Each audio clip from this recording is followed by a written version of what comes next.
মুসলমান হতে হলে নামাজকে সঠিকভাবে আদায় করতে হবে। মান তারাকা সালাতান মুতাআম্মিদান ফাকাদ কাফারা, সে করে যে নামাজ পড়লো সে কুফর করলো। ফাকাদ কাফারার দুটি অর্থ, একটা অর্থ হলো এই ইচ্ছা করে যে নামাজ ছাড়লো সে করলো, আর এক অর্থ হলো ইচ্ছে নামাজ ছেড়ে দিল বের হয়ে গেল। জোরে বলেন নাউজুবিল্লাহ। একজন আল্লাহর বান্দা আর একজন কাফের, দুইজনের মধ্যে পার্থক্য কি বলেন? নবী বলেছেন আল্লাহর বান্দা আল ফারকু বাইনাল আবদি ওয়াল কুফরে, কাফের এবং আল্লাহর বান্দা দুজনের মধ্যে পার্থক্য হচ্ছে নামাজ। যে ব্যক্তি নামাজ আদায় করলো সেই মুসলমান, সেই আল্লাহর বান্দা, যে নামাজ পড়লো না সে কাফের। আমি আপনাদের খেদমতে আরজ করতে চাই, 5 ওয়াক্ত নামাজ সঠিকভাবে আদায় করার দায়িত্ব আল্লাহ পাক আমাদেরকে দিয়েছেন। সেই দায়িত্ব যেন আমরা পরিপূর্ণরূপে আদায় করি। আর সেই নামাজটা হতে হবে সাল্লু কামা রাআইতুমুনি উসাল্লি, নামাজ পড়ো সেইভাবে যেভাবে আমাকে নামাজ পড়তে তোমরা দেখেছো। সুবহানাল্লাহ। নবীজির মতো করে নামাজ পড়তে হবে, নামাজ যেন সহিভাবে আদায় হয়।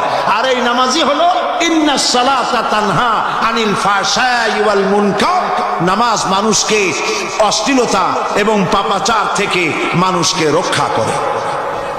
এই 5 ওয়াক্ত নামাজ জীবনে আর ছাড়বো না, করবেন আপনারা? এই ওয়াদা করবেন জীবনে আর কোনোদিন নামাজ ছাড়বো না। নামাজ কুফরি করা অথবা কাফের হয়ে যাওয়া।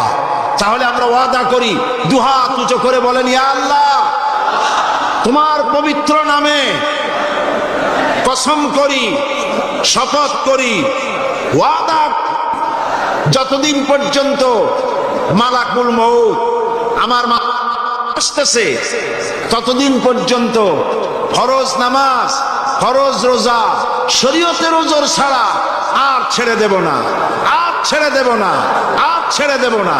এবার জোরে বলেন, ইয়া আল্লাহ আমার আজকের এই কসম, আমার এই আজকের তাফসীরের মাহফিলের শপথ, আমার মৃত্যু পর্যন্ত আমাকে পালন করার তৌফিক দাও। আমিন আমিন ইয়া রাব্বাল আলামিন। হাত নামান। আল্লাহ পাক বলছেন আল আমরু বিল মারুফ নাহু আনিল মুনকার, ভালো কাজের আদেশ, অন্যায় কাজ বন্ধ করার এই দায়িত্ব উম্মতের, এই দায়িত্ব দলের, এই দায়িত্ব ব্যক্তির, এই দায়িত্ব হচ্ছে রাষ্ট্রের। রাষ্ট্র যদি ইমানদারদের হাতে পড়ে, কয়টা কাজ করে তারা? الذين إن مكناهم في الأرض أقاموا الصلاة وآتوا الزكاة وأمروا بالمعروف ونهوا عن المنكر, নামাজকে প্রতিষ্ঠা করবে, যাকাত আদায় করবে, ভালোর আদেশ করবে, আর অন্যায় কাজ দুহাতে বন্ধ করে দেবে। এটা হলো দায়িত্ব। মুসলমান ইমানদারদের দায়িত্ব হলো যে তারা ভালো কাজের আদেশ করবে, অন্যায় কাজকে নিষেধ করবে।